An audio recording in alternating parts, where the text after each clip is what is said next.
అండి, welcome to మన kitchen. నేను ఇవాళ చేయబోయే రెసిపీ రూఅబ్జా షర్బత్ చేస్తున్నానండి.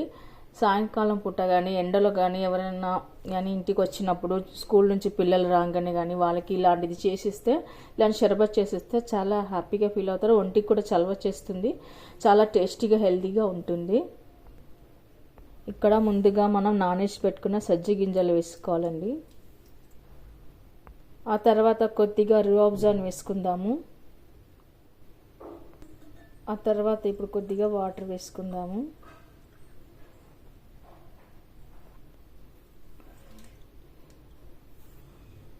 తర్వాత ఇలా కలుపుకోవాలి.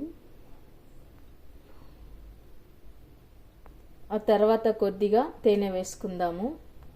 ఇది ఆల్రెడీ స్వీట్ ఉంటుంది కాబట్టి షుగర్ అవసరం లేదండి, తేనె వేసుకుంటే సరిపోతుంది. వేసి బాగా కలుపుకోవాలి.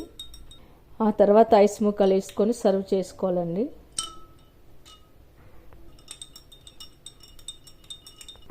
ఎంతో టేస్టీగా ఉండే రూఅబ్జా షర్బత్ రెడీ అయిందండి. మీరు కూడా ట్రై చేయండి. మీకు ఎలా కుదిరిన కామెంట్స్లో పెట్టండి. లైక్ చేయండి, షేర్ చేయండి, సబ్స్క్రైబ్ చేయండి. Thank you for watching.